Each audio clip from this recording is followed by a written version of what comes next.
Mm-mm.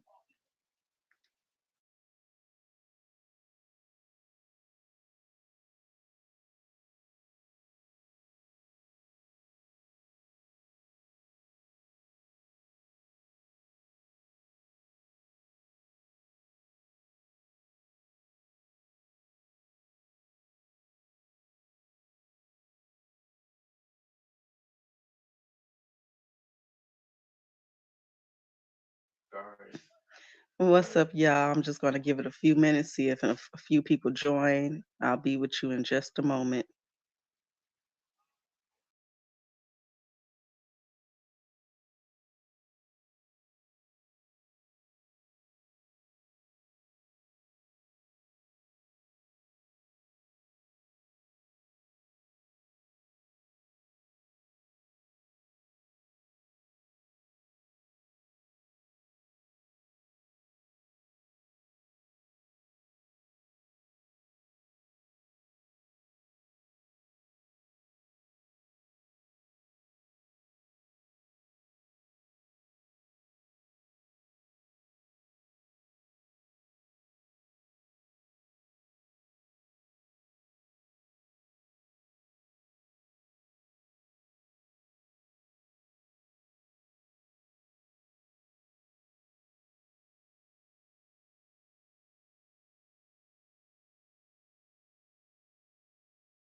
All right, you guys.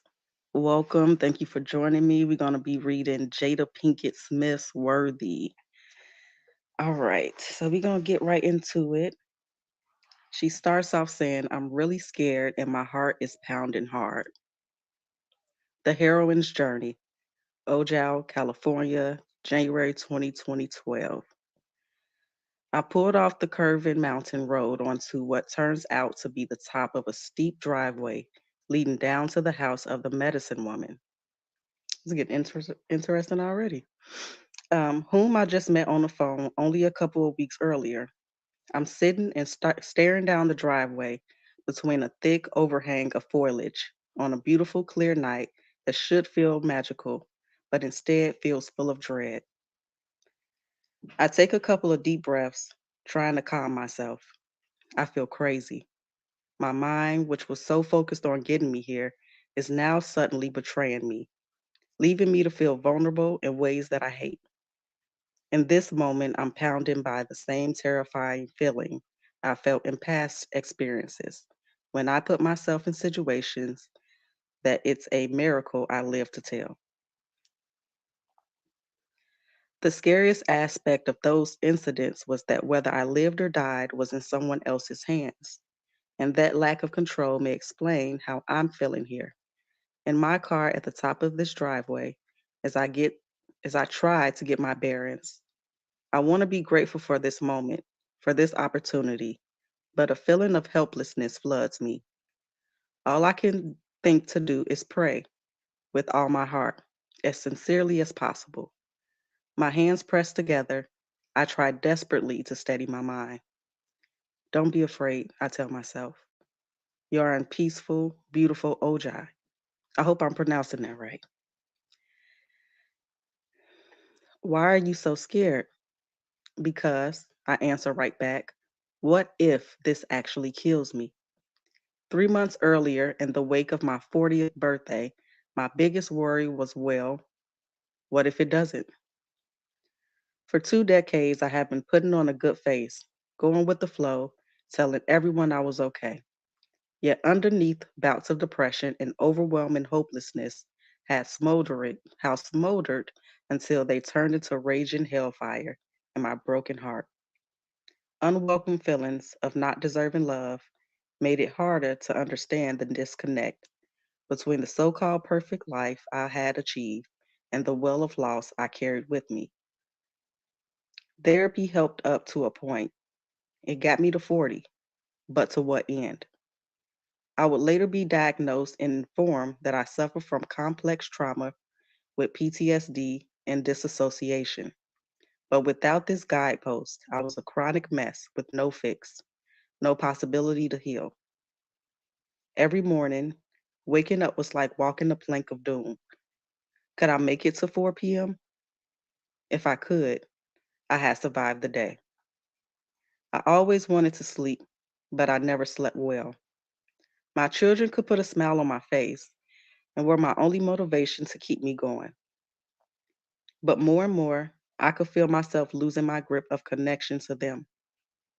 With all of this, I was slammed by the reality that I had been checking off boxes meant to define being enough to deserve having it all.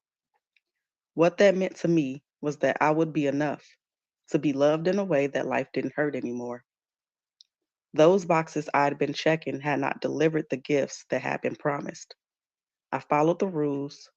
The rules were told to follow. You work hard, make sacrifices for those you love. The rules tell you be a doting mother and a doting wife, do the work required, and life turns into paradise. Nope. A loving relationship, harmony, peace, that happiness had yet to be delivered. On paper, it all looked grand. I had the beautiful family, the superstar husband, the lavish lifestyle, fame, and fortune. I had my own career, the freedom and support to pursue creative outlets. The sweetest part was my kids, Jaden, Willow, and my bonus son, Trey, my three favorite people in the world. They were hands down the best thing that ever happened to me. Yet none of that prevented me from hitting the wall I was speeding toward at 100 miles per hour, knowing full well this shit's gonna blow. I had sought help everywhere you can imagine, from goddess gatherings, silent yoga treatments, backpacking alone, studying every religion you can think of, you name it. I even went to Cuba and met with Padrino. That was intense. None of it offered a lasting solution. Adding to my distress, Will and I weren't in a good place and hadn't been for a while. I couldn't make it right no matter how hard I tried. We couldn't hear or see each other at all. Confiding in my close friends seemed unfair to them and to Will and me.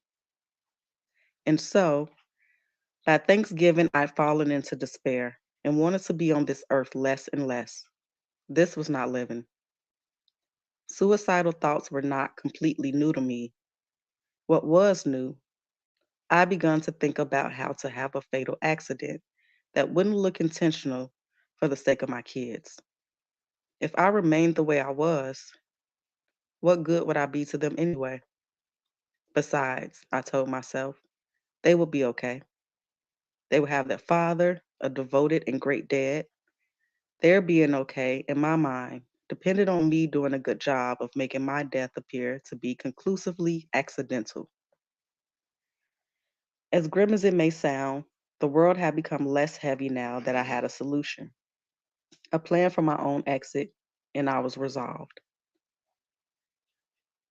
A somber steadiness took hold. Driving around a turn on Mulholland Drive a few times, I settled on a specific cliff that might work.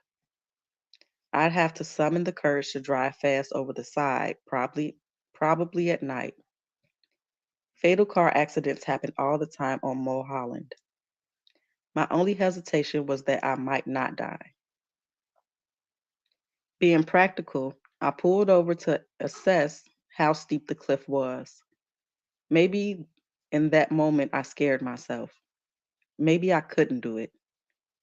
I hated to imagine what would happen if it was a situation where I drove my car off the road and over the wrong cliff only to paralyze or disfigure myself. That would be a much worse nightmare for my children than losing me for good.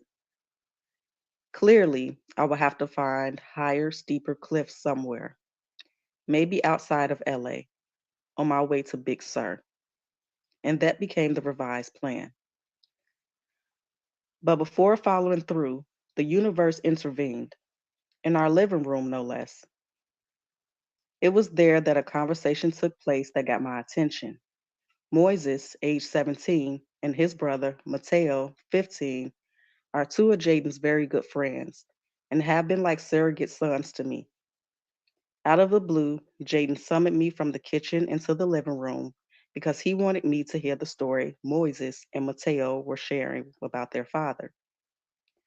They started to tell me about a trip their father, Caesar, had taken to Peru.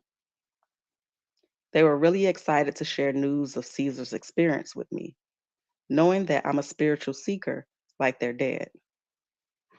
Mateo and Moises proceeded to explain that the expedition Caesar had made to Peru for 11 days was to experience ayahuasca. I guess that's ayahuasca. As I continued to listen, I became both hopeful and curious. Caesar happened to be in town, and I was eager to hear about his story firsthand, so we planned to meet at my house. He soon gave me a full graphic description of a life changing experience. He explained that ayahuasca is a drink made from a plant that comes from the Amazon. His journey sounded daunting as he told me about it. Caesar, who is Colombian, speaks with a heavy musical accent. He described how ayahuasca was a deep psychological healer for him in ways he thought were impossible. He said it removed energy that masqueraded as physical ailments. I had known Caesar for a while, and I had never seen his eyes as clear, as bright as they were at that moment. He was evidence that Aya isn't some fangled recreational drug trip. Actually, it isn't a drug at all. It is medicine and has been for centuries. The light in his eyes inspired me, his presence so glowing that I wanted whatever he had found. As soon as I started asking around, I was surprised by how quickly the universe opened the door for me to meet Mother Aya. Yeah, that was just funny to me. Like, it's hard to find drugs anywhere. She said the universe delivered it. A therapist friend of mine said, "Oh, yeah, I've done it several times." I couldn't believe it. This is available right here in California. I don't have to go to Peru. She explained that a medicine woman she had worked with lived 15 minutes away, and she could arrange a journey for me as soon as I was ready. I couldn't arrange my ceremony fast enough. At this point, my level of desperation was so all consuming, all I could think was, what do I have to lose? If it killed me, great. Mission accomplished. If not, thank God. Yet here I am, 1 month later, just after New Year's Eve, coincidentally, the 14th anniversary of my marriage to Will, sitting in my car at the top of this hill in Ojai, debating whether I should drive down this driveway or not. A memory surfaces. It was a hot, muggy Baltimore summer day on a weekend out into Beaver's Dam Park, where the rock quarry's cliffs supported a platform that could be used as a high dive into the freezing cold water below. At age 7, I had daringly chosen to climb to the highest platform, along with teens and adults. A sign was posted with the prominent warning, "Jump at your own risk." When I looked over the edge, I saw the risk I had chosen to take. I stood there, frozen, for hours. I watched people jump off that wooden platform over and over.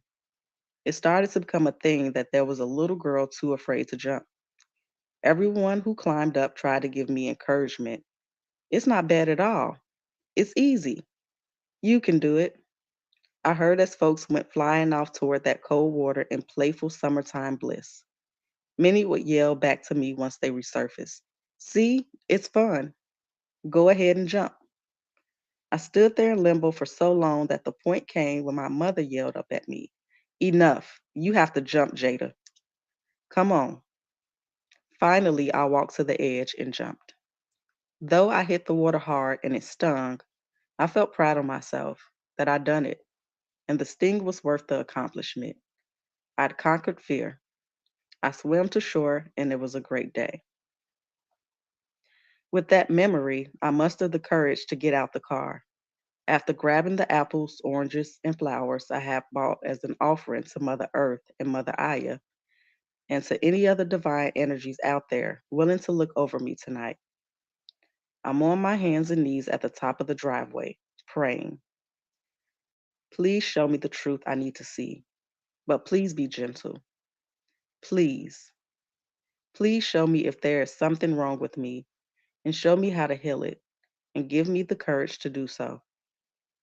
After getting back in the car, I take a deep breath and proceed slowly down the driveway, remembering Caesar's words. Once you go in, you can't change your mind. No matter how hard it might get, the only way out is the way through. Before I can tell you what transpired over the next 4 nights and about the even more perilous but magnificent adventure that was to begin there, I must go back to the beginning. One of the biggest lessons I have learned, which is the main reason I wrote this book, is how important it is to share our journeys to self worth. Returning to the scene of the deepest betrayals of our heart, buried in our origin story, is a harrowing process. It is like crawling on our stomach through a jungle of thorns and roses. A lot of stories await us. In the words of Clarissa Pinkola Estes, whose women who run with the wolves have been a Bible to me since I was 19 years old. I'm a well written upon woman. Most of us are. Many of us, as women, to one degree or another, don't recognize the insidious ways we were made to feel unworthy. My belief is that every woman is worthy, a walking treasure, and deserves to live her life as the heroine of her own story. A woman has a right to her adventures, even if it means courting her shadows as guides to her brightest light, and she has a right to her pitfalls as well as her triumphs, and to the wisdom gained that leads to her self actualization. When we as women have the courage to find keys to the treasure chest of ourselves, we find divine freedom, a freedom that is not whimsical. And with this, our lives are deliberately and unapologetically crafted by our own hands. My hope is that you will be encouraged and strengthened by the journey I'm about to share with you. The archetype, the archetype heroine's journey is less of a linear quest to go off and slay dragons and save damsels, as we know so well from the hero's journey paradigm, but more of a spiral out of chaos and into order, saving the damsel within ourselves, where each woman can learn how to be her own savior, and any man or woman, or any pronoun that fits, who loves her can learn how to support her in that. This, then, is a book about a woman's quest to find the power of unstoppable, indestructible love for herself, the key to her true empowerment, and the acceptance of the journey that delivered her there. Woo! That was a mouthful for the prelogue. Yeah, the prologue. So let's go ahead and get into the first chapter. But I feel like I could really dig that prologue, though. We talk about a lot of those self development and self actualization terms and the journey over here. So I get it. All right. So chapter one. It was a hot, muggy Baltimore summer day on a weekend outing to Beaver Dam Park, where the rock quarry's cliffs supported a platform that could be used as a high dive into the freezing cold water below. Now, we just read this. Why would she start right there when we just read that? I guess. Let's go ahead. At age 7, I had daringly chosen to climb the highest platform, along with teens and adults. A sign was posted with the prominent warning, "Jump at your own risk." When I looked over the edge, I saw the risk I had chosen to take. I stood there, frozen, for hours. I watched people jump off that wooden platform over and over. It started to become a thing that there was a little girl too afraid to jump. Everyone who climbed up tried to give me encouragement. "It's not bad at all. It's easy. You can do it." I heard as folks went flying off toward the cold water and playing in playful summertime bliss. Many would yell back to me once they resurfaced. See, it's fun. Go ahead and jump. I stood there in limbo for so long that the point came when my mother yelled up to me, enough, you have to jump, Jada. Come on. Finally, I walked to the edge and jumped. Though I hit the water hard and it stung, I felt proud of myself that I'd done it, and the sting was worth the accomplishment. I'd conquered fear. I swam to shore, and it was a great day. With that memory, I mustered the courage to get out of the car. After grabbing the apples, oranges, and flowers I have brought as an offering to Mother Earth and Mother Aya, and to any other divine energies out there willing to look over me tonight, I'm on my hands and knees at the top of the driveway praying. Please show me the truth I need to see. But please be gentle. Please, please show me if there is something wrong with me and show me how to heal it and give me the courage to do so.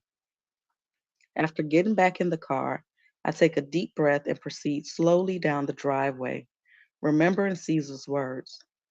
Once you go in, you can't change your mind. No matter how hard it might get, the only way out is the way through.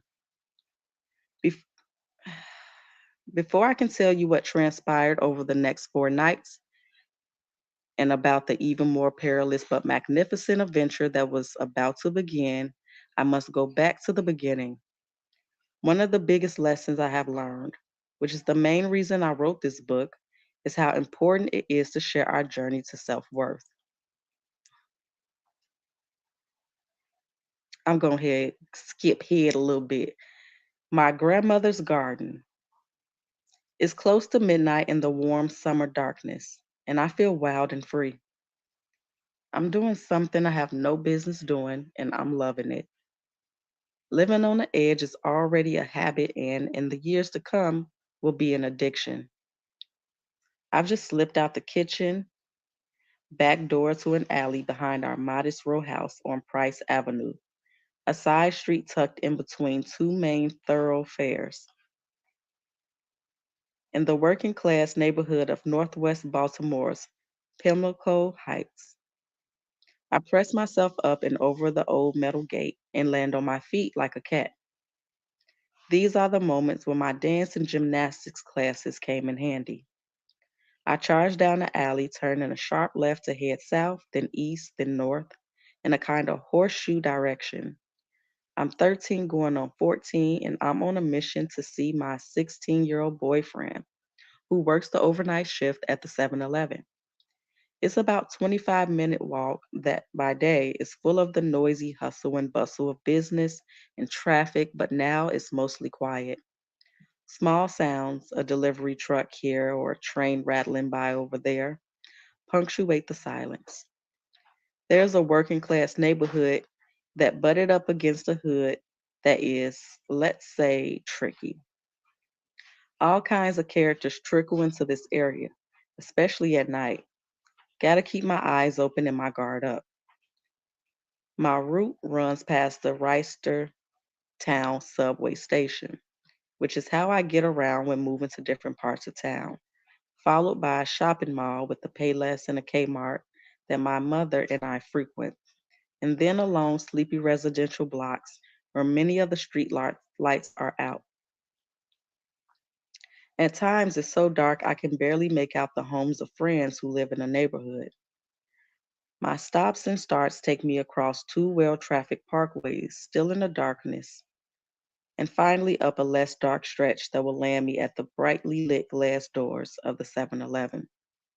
Dressed in jeans, a t shirt, and sneakers, I'm tomboy cute right now. I have my hair pulled back into a sleek pony knot with the edges slicked down by Pro Style Gel.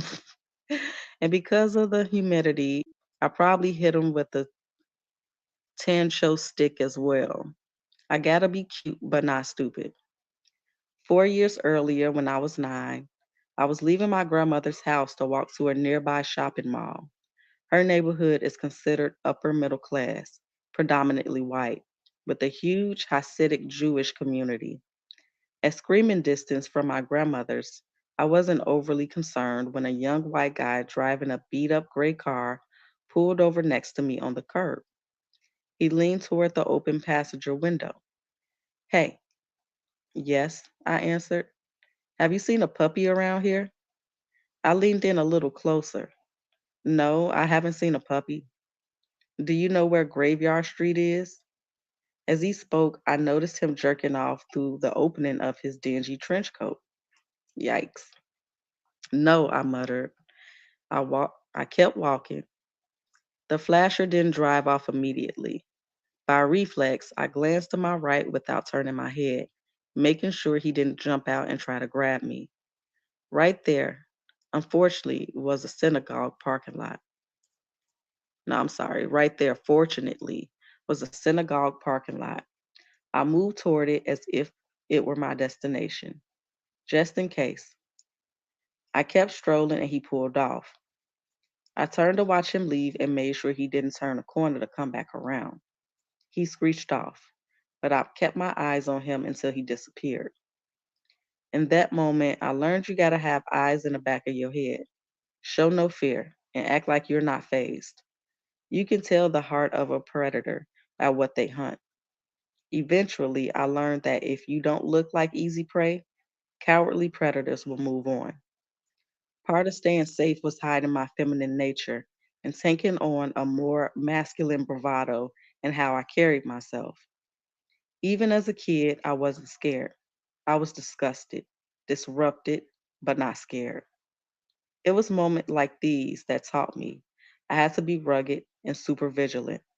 Not only that, but yeah, I learned early that there ain't no such thing as a safe neighborhood. What I appreciate about the hood I'm in tonight on my way to the 7-Eleven, there ain't no lies. It's not pretending to be something it's not.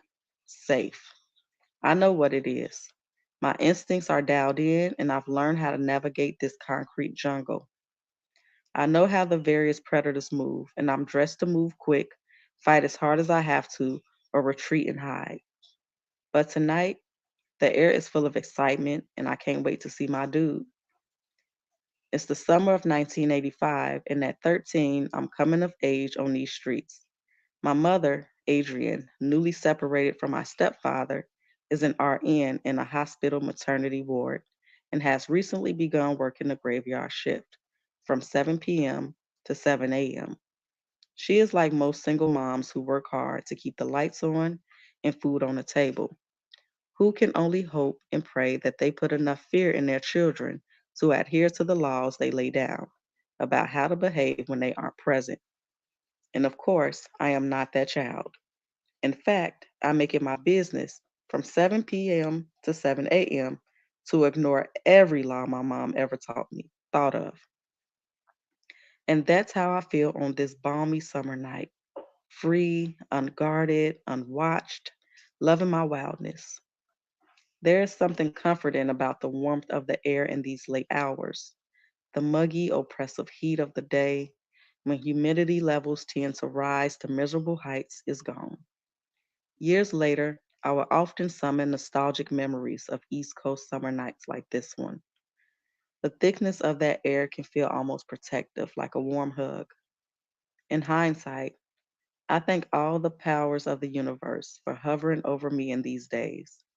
It's true that Pimlico Heights, so named for the neighborhood's proximity to the racetrack, had not yet fallen into the no man's land of the trickery hood like Liberty Heights and Park Heights that bordered us. Like I said, there ain't no such thing as a safe neighborhood. Yet when I catch my first glimpse of that warm and welcoming glow of the 7-Eleven, all I am ready for is the next chapter of young love. Though Mark is not my first boyfriend, he's my most serious so far. He's also fun and cute with a little smidge of quirk, black and Asian, Blasian. Before it was even a term, tall and skinny, he had a wide, toothy grin and a deep voice that makes him sound much older than he looks. Mark makes me laugh, and not because he's trying to be funny. For the last several weeks, I've been making this trek to visit him, and he says the same damn thing every time I arrive. Swinging into the too bright 7-Eleven. Jada, you know you shouldn't be down here. I just look at him, grin back, and mutter something like, Boy, yeah, you say the same thing every time I come in here. You know you crazy doing this. He presses the point. This, just like always, sometimes if his shift is over early, he'll walk me home or give me a ride. But not tonight. It doesn't matter. I'm going to enjoy this time with him anyway. And I'm not afraid to walk home. For the next nearly 5 hours or so, I hang right there next to the hot dog cooker and the Slurpee machine, making small talk with Mark, snacking or not. Sometimes he tells me about his troubles at home, and sometimes I tell him about mine. And then, before I know it, right before dawn, it's time to roll. The night has all but gone, and I'm barely on my way before the first streaks of morning light break across the sky.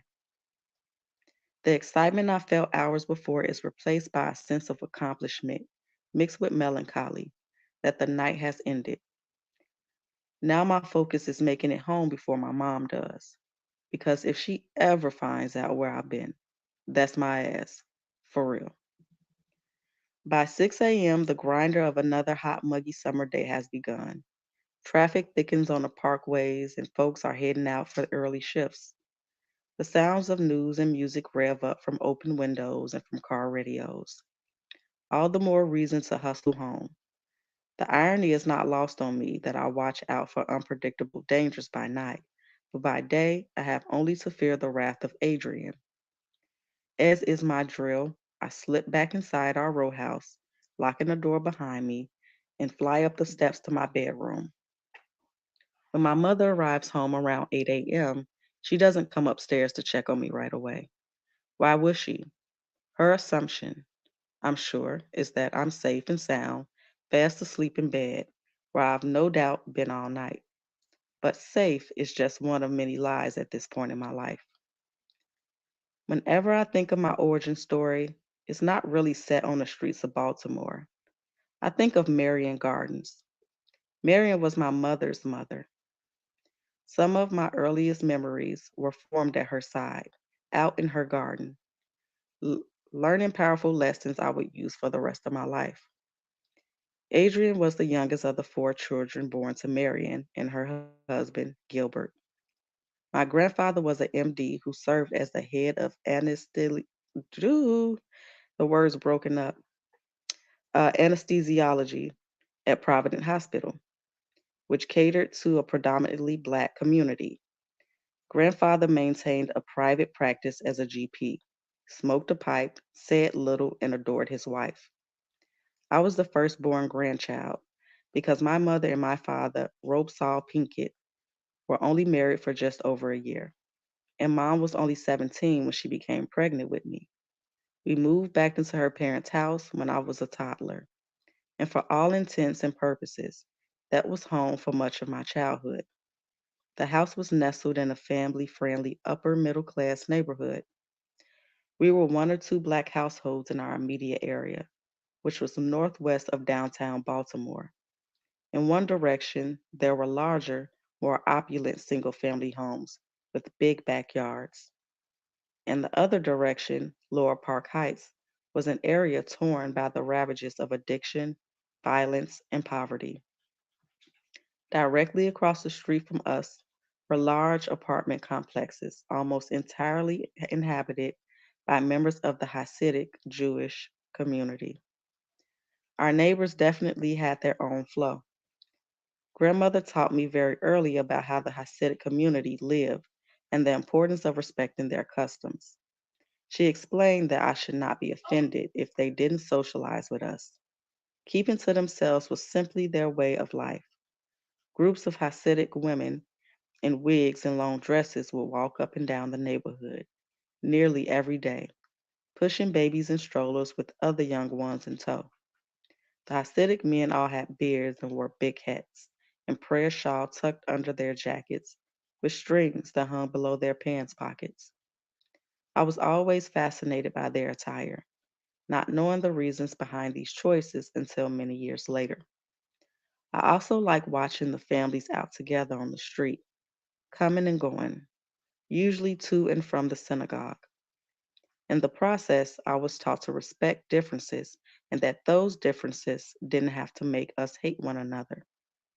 It was important to my grandmother that I could find common ground with anyone, no matter what. The value of being well rounded, as she would call it, was at the heart of how she crafted my education and experiences. She was the center of my world and the center of well being for each of her four children, their spouses, significant others, and my cousins. There was so much love in her house, as well as in her garden. Throughout childhood, I was convinced that my grandmother had the biggest backyard in the universe. Her multi tiered garden was, to me, as impressive as any park I had ever visited. There was so much space in the backyard, and grandmother cultivated all kinds of smaller gardens within it, so much so that she always had flowers blooming or vegetables ready to be picked or leaves to be raked, no matter the season. Going back to the age of 5 or 6, I was given gardening jobs that allowed me to not just witness the cycles of growth, but know that I had helped make them possible. During the fall, I would dutifully help rake leaves, which forever after made me love that time of year. Is that right? I remember asking grandmother, which, by the way, was the only acceptable way I could refer to her. After inspecting the pile of leaves I had going, she gave me a small nod of approval and said, "Great job, Angel Pie," using the affectionate nickname she had for me. The best part came next, leaping high into the air with my gymnastic skills and then falling backward into the multicolored piles. The smell of the crunchy leaves stayed with me long after I'd come up for air and scrambled out. Sometimes the raking of leaves became a family affair. We'd all be out there with rakes, my godparents, me, and some of my cousins. We would jump in the leaves and laugh together, making a full on mess. Eventually, grandfather, a handsome, slender man with a gentle might, would fling one hand as if shooing something away and say, "Okay, okay, that's enough now." And we would get back to work. I was a very talkative and inquisitive child. When grandmother and I were headed out to the garden, I would ask her all kinds of questions about all kinds of things. West Indian and a Howard University graduate who went on to become a licensed social worker. Grandmother was a trailblazer, having been one of the pioneers in the teaching of sex education in Baltimore schools. Marion had a refined, melodic way of speaking, no patois, no hint of her Jamaican heritage. After all, she was born in Boston and had not lived with her immigrant family since she was 13 years old. One day on our way outside, I pointed to a photograph in the hallway. The pretty young woman in the picture was wearing an unusual style of dress. "Who is that?" I asked. "Oh," she said, and beckoned me to continue outside with her to the tool shed. "That's me, in India." India? Yes, I was an undergraduate at the time and received a fellowship arranged by the wife of Howard Thurman, Sue, to study in India for 6 months. Grandmother explained that the dress was called a sari, and then described how exciting it was to travel all the way there in the mid 1930s as part of an invented delegation of African American leaders and students. On that same trip, Howard Thurman, a theologian professor and civil rights activist who became a key influence in the work of Dr. Martin Luther King Jr., met with none other than Mahatma Gandhi to discuss the role that nonviolence could play in the overturning of oppression. Howard and Sue, an activist and author in her own right, were so important to Marion that they became godparents to my Aunt Sandra, my mom's oldest sibling. Grandmother and Sandra were present in 1963 for Dr. King's historic I Have a Dream speech at the March on Washington. The little bit I knew about Marian's story after India was that Gilbert, her college boyfriend, asked her to marry him soon after her return. Gilbert didn't talk much, but he was a solid fellow, a provider and a consistent man of his word. Often I see him in his armchair reading or smoking his pipe. The fragrance of burning pipe tobacco is something I've loved ever since. I'd catch him with his eyes closed on occasion and finally ask one day, "Grandfather, are you sleeping?"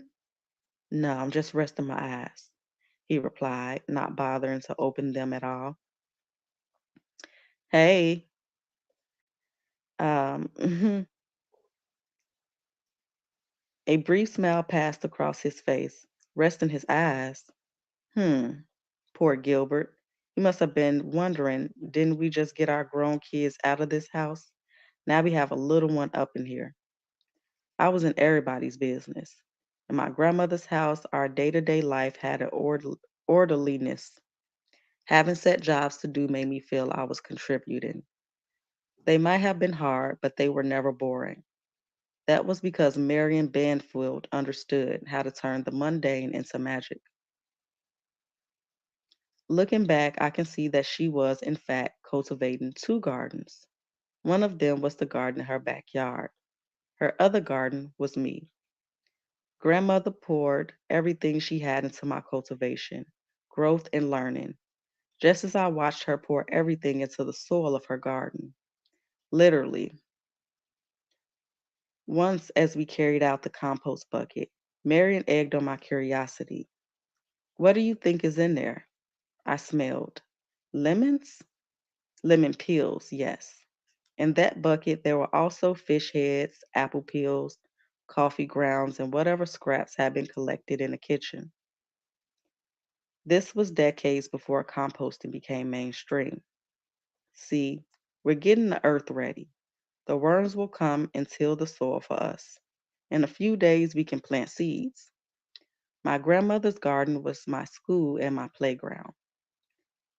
Outside in that backyard, I spent untold hours exploring, either by myself or with my cousins when they came to visit. The power of my imagination taught me how to entertain myself all on my own. One of my favorite solo games involved building a booming imaginary restaurant on the stone steps that separated the two tiers of the garden.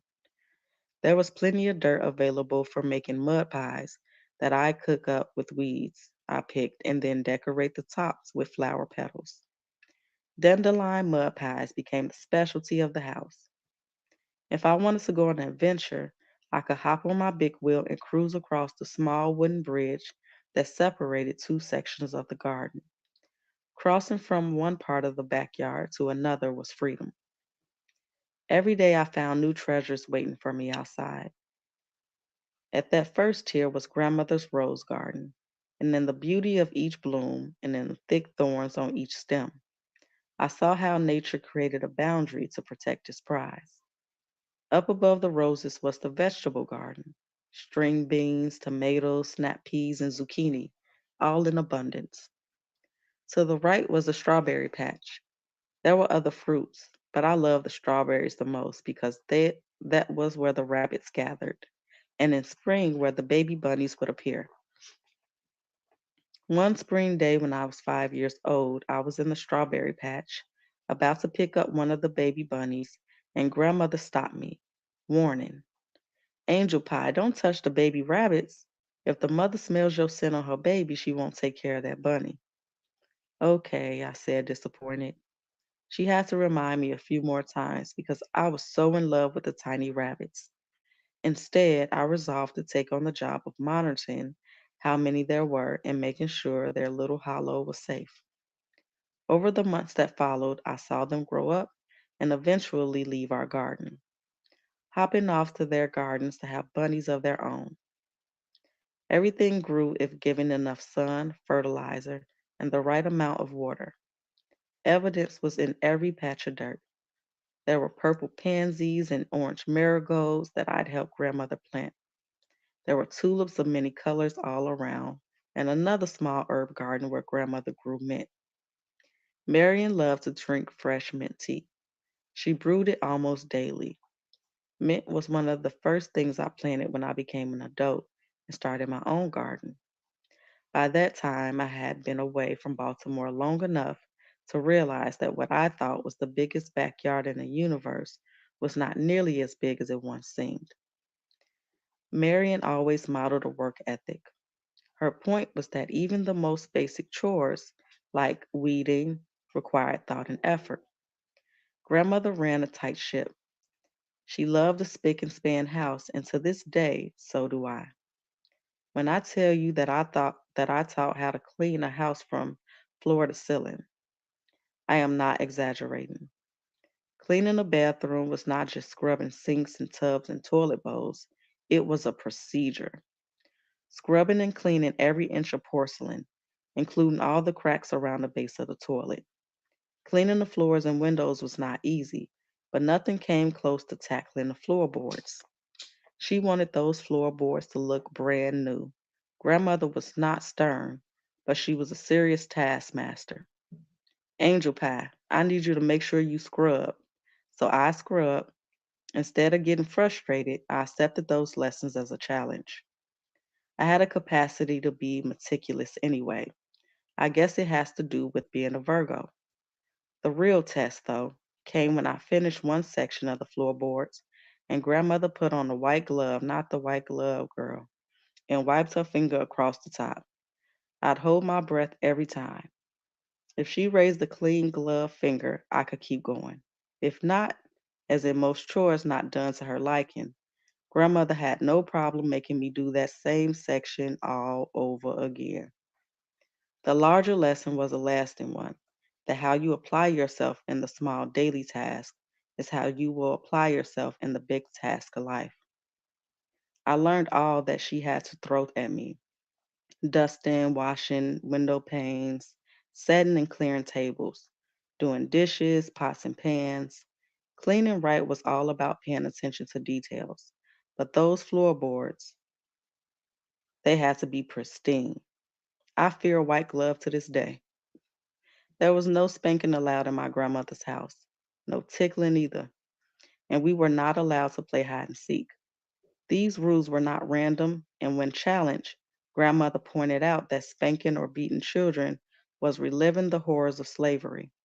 Tickling had been used as a method of torturing prisoners of war in many cultures. That's wild. As for hide and seek, she simply didn't like it because, as she explained, I was once scared out of my mind when someone had been hiding behind a door and jumped out at me. Her house, her rules, and no one dared to defy her. Marion was remarkable at more things than I can count, but she was a terrible cook.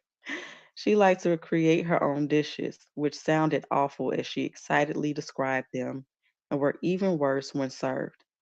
Braised cow tongue with sour cream, made in a crock pot, comes to mind. If only Pero, the big black standard poodle I loved and rode around like a pony, had been allowed near the kitchen table when we ate, I could have sneaked him the food I didn't want. No such luck. If I didn't finish my plate, well, that's what I will be eating the next day, and the day after that if necessary. My grandmother did not play wasting food. Once I made the mistake of taking a bite of something she had prepared and said, "Ooh, this is nasty." "Don't say that word," she corrected me. "If you don't like it, you can say that it's unpleasant or distasteful." From then on, I primarily used unpleasant to describe much of grandmother's cooking. Grandmother's consistent response would be, "Food is not meant to be enjoyed. It should be eaten for nourishment." Being a foodie, which has never been my thing, was not my grandmother's focus. Thankfully, Marion could pull off a classic breakfast. And because of her absolute joy in all family celebrations, birthdays, Thanksgivings, and especially Christmas, she could bake, in my view, like nobody's business. Though her children would disagree. She taught me to bake a lot of basics: cookies, pies, cakes from scratch, not to mention different kinds of breads. Marion was an endless source of fascination to me. She was a socialite, widely respected in the community. Forest Park Senior High School at one point named the library after her, and my middle school fall staff named a garden after her as well. She was outspoken and throughout her life remained active in the civil rights movement. She had been a key player in Baltimore politics, so much so that she became the chair of Kurt Schmoke's campaign when he successfully ran as the first black state's attorney of Maryland, which set him up to later become Baltimore's first black mayor.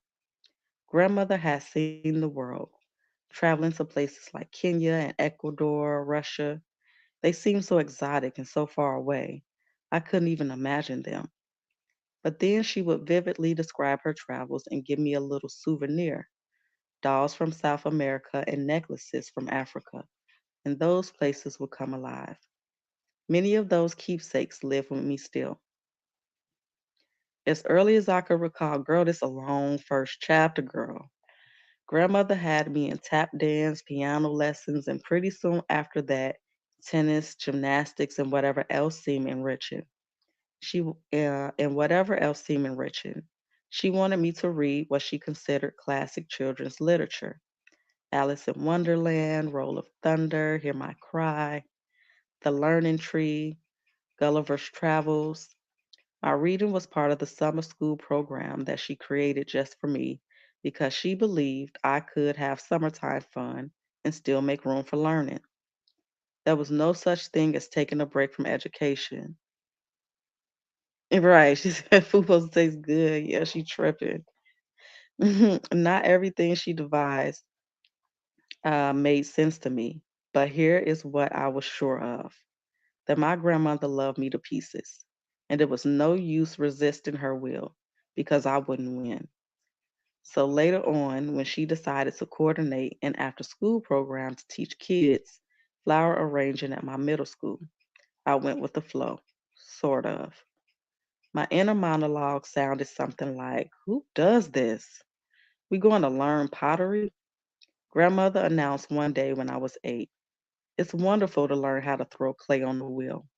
So wonderful, in fact, that she enrolled herself in an adult pottery class at the same time. My mother rarely interfered with grandmother's curriculum, except when I was in the first grade and was shamed by a ballet teacher for being disruptive in class. To make her point, the teacher took me out of my pink tutu, put me in a black tutu, and stuck me in a corner facing the wall. When I told my mom about the incident, she saw red and confronted the teacher. My mother could not believe that the woman had the audacity to put the only black child in her class in a black tutu as a punishment. Mm. My mother had no qualms about making the point in the fierce Adrian tone that to this day is a sign to get out of the way. To add more fuel to her fire, it turned out that back in junior high school, my mother was also put in a corner for being talkative. Upon hearing about it, Marion had immediately gone to the school. So not only was Adrian irate at the level of humiliation I had suffered, but putting her foot down was in her DNA. Needless to say, that was the end of the ballet class. During family gatherings, I was regularly enlisted by Marion to give a performance of some sort. For years, she would have me play Old Christmas Tree for the holidays. I didn't always love playing the piano, but it was a tradition. One year, I had the daring idea to write, direct, and star in a short play I'd conceived to celebrate the Nativity story. Grandmother was pleased, and I took charge, making sure that every cousin, Brett, Jason, Garth, Tiffany, and even baby Trey, was appeared to be baby Jesus in a manger scene, had parts. I quickly wrote a script with lines for Joseph and Mary and a speech for myself. When it was time to perform, I called everyone to the living room, came out in front of my cousins, took a bow, and introduced the characters, concluding with, "Thank you all for coming. Please enjoy the show." The adults tried to hide their laughter as I directed from the sidelines, whispering to Brett, "Go, go." As per the script, he stepped forward and recited, "Now the Banfield children will present a program. The first number is Silent Night, sung by Jada." We continue with five more songs until our finale. The 12th Day of Christmas sung all together. It was all sweetly ridiculous, but it was clear even then that I enjoyed performing. Grandmother believed I was going to do something in this world. She would say, Angel Pie, you are special. And remembering this period, I often asked myself, what was the thing she saw in me that made her say this? I'm not sure, but she said it enough that I believed her.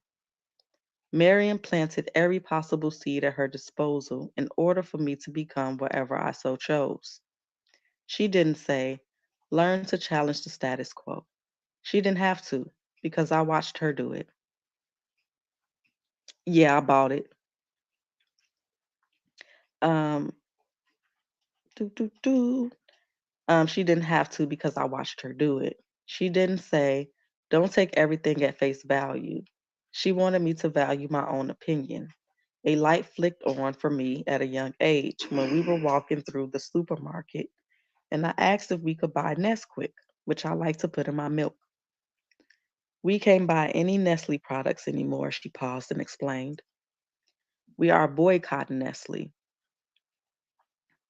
The reason was that they were promoting their brand of baby formula in Africa and discouraging African women from breastfeeding. Oh, that's crazy. Babies in Africa were dying because the water used to make the formula wasn't clear.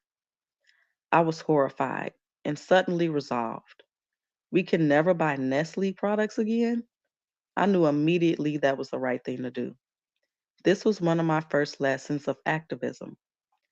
Grandmother never talked to me about the horrors of racism she had witnessed and lived through. She was very optimistic about social change for Black people and always explained how we could support and uplift one another.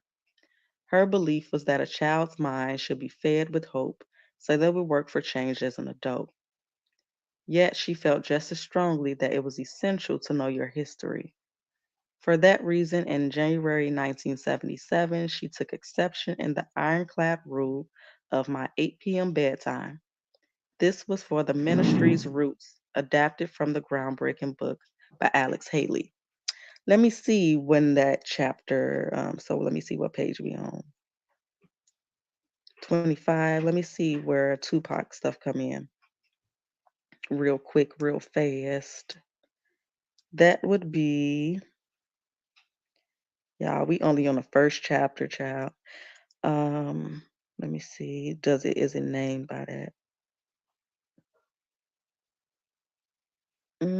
Maybe it's Ride or Die. That's chapter 14. I don't see anything that would indicate which chapter that is. Let me go back and see. We also have a chapter called The Savior Prince. But let me try to finish up this first chapter, child. We was on 25. There we go, back to 25. All right. Let me see how many more pages we got. Shoot. We got about 6 more pages until we get to chapter 2. So I'm probably gonna do a chapter, um, a video. All right. For those 8 episodes, I sat at Marion's side and was spellbound. My reactions were complicated, fascinated, and confused all at once. That big black chain around Kuta Kinte's neck and what it looked like for people to be whipped until they bled were images that stayed with me. My grandmother found it important for me to participate in this historical event, the unprecedented major TV broadcast of a critical part of African American history, even if it was painful to watch. Whereas Marion was prominent in Dr. King's Combat Hate with Love. Hmm. My mother and my aunt Karen came of age throwing Black Power fists in the air.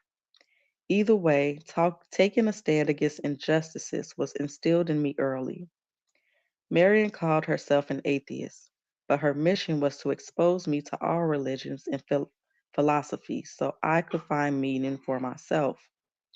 She did not believe in organized religion, but she believed deeply in one guiding principle: love. The ideal setting to learn love and acceptance, she decided, was the uh, ethical society where we attended meetings every Sunday. It was unheard of for a Black West Indian family at this time to choose not to go to church. We were supposed to be up in some Baptist church somewhere, not Marian. Status quo was out the door when it came to her truth. Grandfather, grandmother, and I would drive together in our yellow Volvo, which both my grandparents considered the safest and most reliable car on the road. The ethical society meetings were held in a modest home not far from us. She did an interview. Basically, I didn't really see most all of it, but she was saying that Tupac proposed to her and all of that, and she released this book. So that's mainly the reason people talking about them. We'd enter the home and see that, as usual, chairs had been set up for a morning lecture with a podium in the middle. We would sing songs about the winds of change and peace and listen as different speakers talked about bringing humanity together through understanding and love. The children would later move to a smaller room upstairs and learn about different religions, practiced in different settings and cultures. Meetings of the Ethical Society exposed me not just to the teachings of Christianity, Judaism, Islam, Hinduism, Buddhism, and other faiths, but to the histories and cultural practices of their followers. It was enchanting to hear about far off lands and the customs and rituals that express the mysterious communion flowers. Followers, my bad, followers. Um, Found with their understanding of God. Those Sunday meeting prepared me to become a lifelong seeker of spiritual knowledge. The more I learned, the more I believed that all forms of faith have valuable information to offer, but they all reflect one core belief: God is love.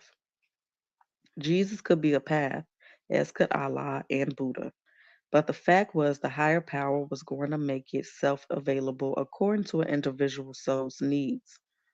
It became my lasting view that the higher power, no matter what you call it, lives within the temple of your heart. Of course, at such a young age, I didn't have the language to articulate these beliefs to my grandmother.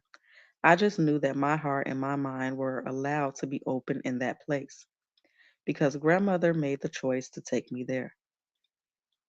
Marion was always youthful and goddamn, I'm glad she loved her grandma child. This whole chapter is about Miss Marion.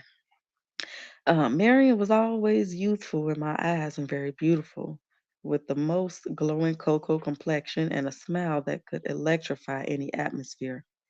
Yes, she was short, but a powerhouse with a capital P.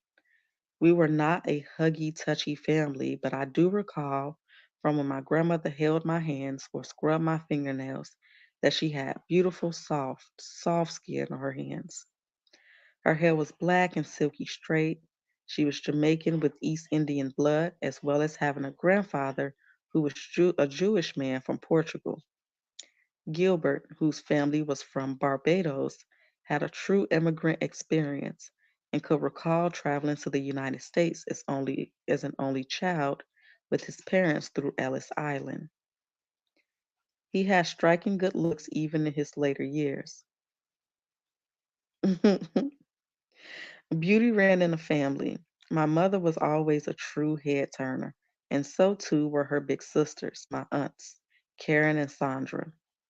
My uncle Leslie, like my grandfather, was very attractive. Marion would never boast about this, only acknowledging, I had a handsome family. Anything more would have been vain, and she made it clear to me that looks were not something to rely on. Yet one more reason to focus on cultivating our minds for success. The idea that girls and women should not play on their looks was ingrained in me from an early age. The most revealing conversation I ever had with Marion took place one day when we were sitting together in the library family room, and I asked about an old sepia tone photograph on the first shelf above her desk. It was of a woman. It was of a woman with a baby on her lap and a little girl standing next to her.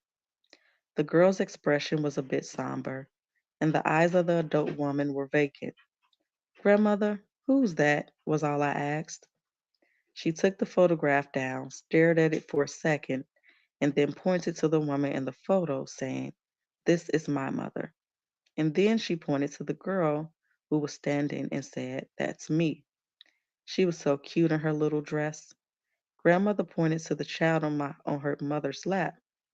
That was my baby sister, but she died very young. I was immediately sad, but wanted to know more. Her mother, my grandmother, apparently suffered from paranoid schizophrenia and was institutionalized in Boston by her husband, my great grandfather. I understood that Marion's mother was not available to really care for her children. When grandmother told me of her childhood trauma, I couldn't believe it.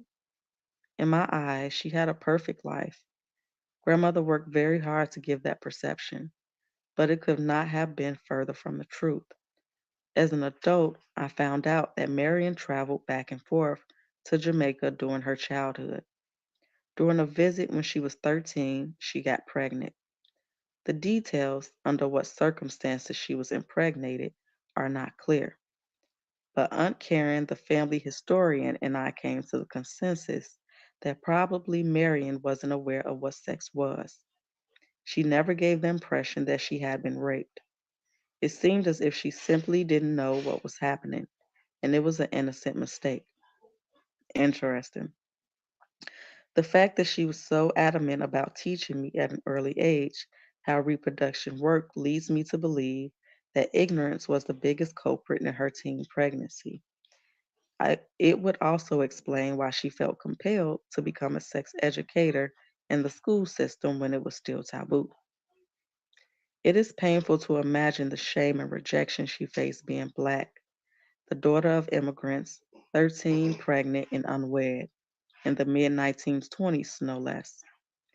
She was motherless, and her father wanted nothing to do with her, so she bore that child with little to no familiar support. She gave her baby boy up for adoption and went into the foster care, where she was placed with the white family. While she lived with them, she served as a maid to earn her keep. This is likely where she learned how to clean a house so meticulously. The horror of her going through all of this as a child alone haunts me. Inside this proud, accomplished matriarch was a hidden history of a little girl made to feel unworthy before I was ever dreamed of.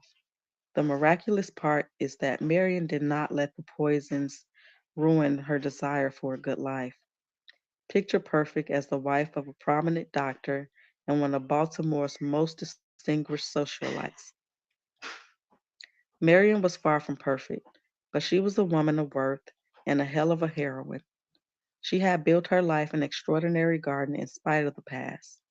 By the time I came around, she was learning how to live, not in her pain or her loss, but in her own self love and the love of the family she cultivated.